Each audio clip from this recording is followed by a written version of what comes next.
2026 is the year of being chronically offline, and the internet is calling it re-analoging your life. We're more connected than ever, and yet many people are overwhelmed by it. Hyperconnectivity has made us constantly reachable and aware of what everyone else is doing. The line between being connected and being consumed has become increasingly blurred, and sharing no longer feels like a choice so much as an expectation. For a long time, this level of visibility was rewarded. The more present you were online, the more relevant you appeared. But saturation changes everything. When everything is documented and available, constant connection starts to feel noisy rather than meaningful. This is where re-analoging your life comes in. Re-analoging doesn't mean rejecting technology or going backwards. It means being intentional with it instead of letting it dictate how you live your life. It's choosing when and how technology fits in your life rather than allowing it to be the default for every moment. In practice, it looks small and ordinary. Using a notebook instead of your notes app, waking up to an alarm clock instead of your phone, wearing a regular watch instead of a smartwatch, taking a photo on your camera instead of immediately reaching for your phone, going for a walk without headphones, reading physical books, keeping some hobbies and routines completely offline. Over time, re-analoging changes how life feels. With fewer inputs competing for your attention, thoughts become clearer, less fragmented, you feel less reactive and more present. There's less pressure to perform or keep up, and more space to recognize what you actually enjoy. Attention becomes something that you direct rather than something that's constantly pulled away from you. This is why the idea of the chronically offline person is starting to carry cultural weight. In a world where everyone is reachable, everything is documented, being hard to reach signals control, confidence, and a different relationship with time and attention. Looking towards 2026 and beyond, re-analoging feels less like a trend and more like correction. As digital life becomes more demanding, people will look for ways to slow down without completely opting out. The future isn't about disconnecting completely. It's about choosing what deserves your attention and what doesn't. Hi, pretty girls. Is your life actually good or just your social media? Today's video is a very important video to me because I was one of the ones that got caught up. And I didn't do it to try to put on a show. I just did it naturally, just trying to post myself and my life. And I didn't know, wait, I'm not even really enjoying life. I don't even enjoy my real life. I enjoy getting on social media and posting here and living in this world, but I don't even enjoy my real life. So let me ask you something. If Instagram, TikTok, YouTube, all of it disappeared for 30 days, would your life still feel full? Now,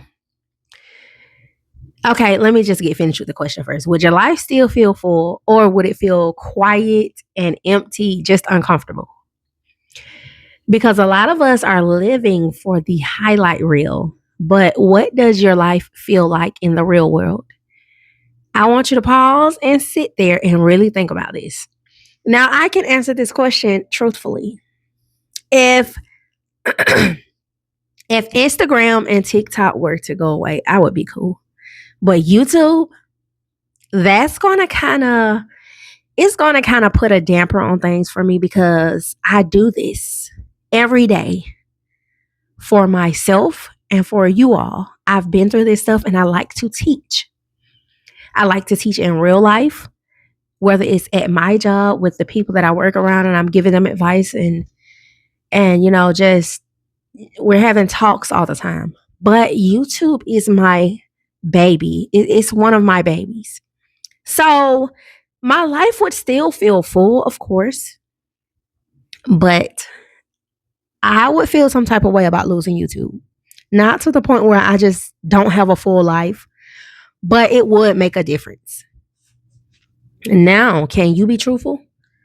Some people are out here on social media. It's their end all be all.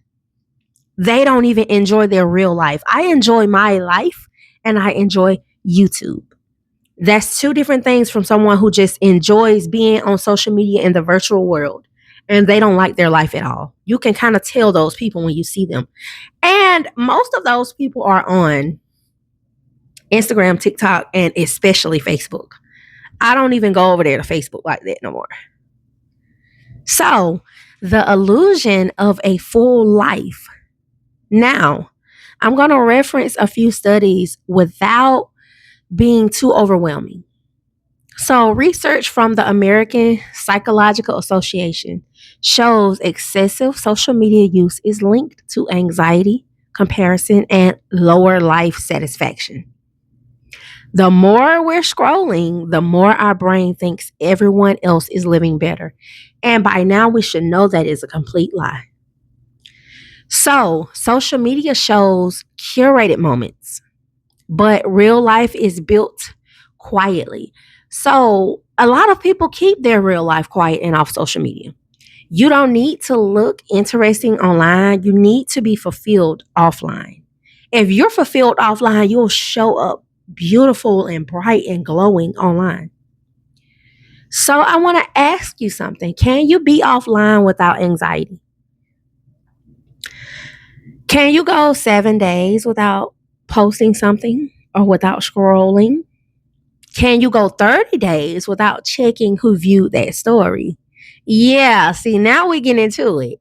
Do you reach for your phone when you're bored? Or do you have hobbies like you go into a puzzle or you start painting or you might be knitting? I want to know, like, how fulfilled is your life?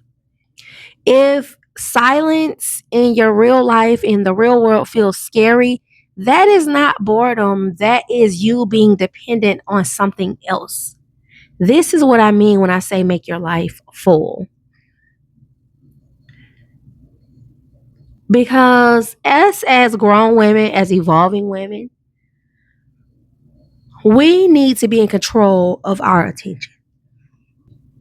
If someone has control over your attention and your emotions, they really can control you. They can get you to do or think or feel a certain type of way. So I want you to start compartmentalizing social media. And these are the practical steps you're going to take to compartmentalize social media. I want you to use social media as a tool, not your whole complete lifestyle. So you know how we say men compartmentalize women or a relationship or something like that? That's what I want you to do with this social media. So here are a few examples for you. Social media business hours are for social media. You're going to use social media for your business hours. And on the weekend, if you don't work in your business, then you can do a little personal scrolling. Okay. Or maybe you can use social media in the morning for your business. Take a break throughout the afternoon, and in the evening, if you like, listen to a podcast, or sometimes on YouTube we listen to calming videos to kind of wind down. That's okay. But all day for 12 hours, some people are on social media for like 15 hours straight, 12 hours straight, 8 hours straight, a whole work shift, and they don't even notice it. They say the time flew by. So I want you to schedule your content days. Don't start scrolling before 10 a.m. But some people, I understand, because you like to get up and get straight to your work. Especially if you're one of those 4 a.m. people. By 10 a.m., you're about to, sometimes some people are done with their day by 10 a.m. if your schedule allows it. So I understand. Just don't get on social media. If you're a 4 a.m. girlie, don't get up and get on social media at 4 a.m.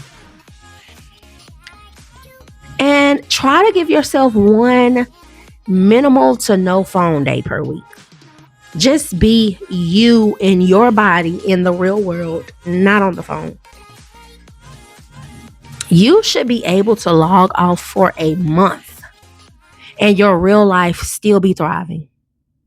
If your whole personality is going to disappear without that Wi-Fi, we have a problem that we have to fix. Okay? So I need you to build a life that feels good without witnesses. You don't need witnesses. You do not need witnesses. I want you to enjoy your home, cook without filming it, go out to eat without taking pictures, go on solo dates without posting it, having hobbies that no one knows about. This is how you be mysterious. I need you to be romanticizing your real life.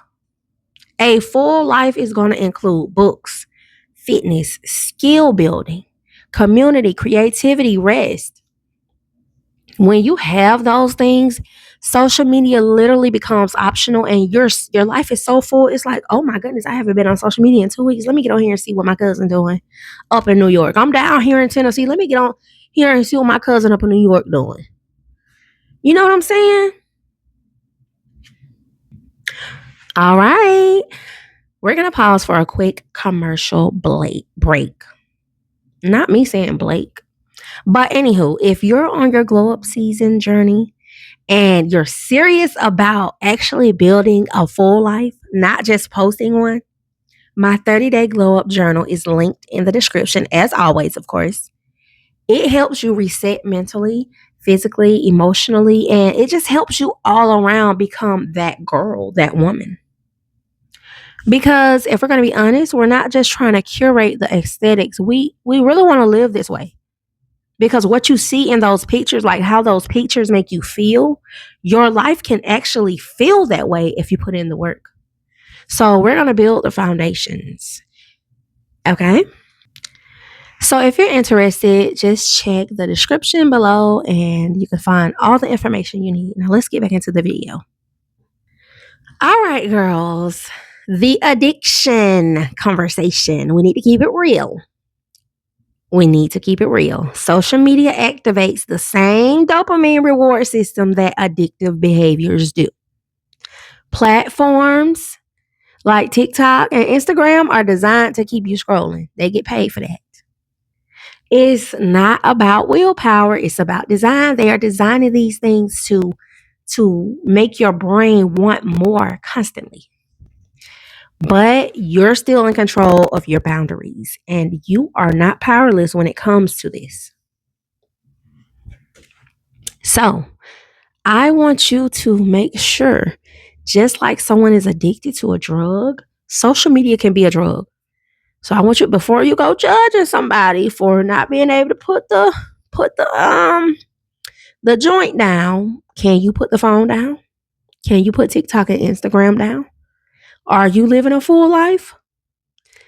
I'm just going to be real with you, babes, because I know how empty and boring and just hopeless your life can be when you're on social media for the wrong reasons.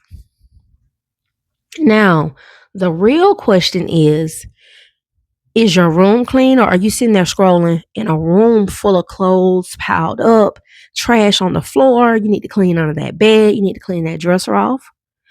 Are you really proud of your routine? Do you enjoy what you do every day? Do you enjoy your own company? If nobody knew what you were doing, if nobody clapped for you, would you still be building it?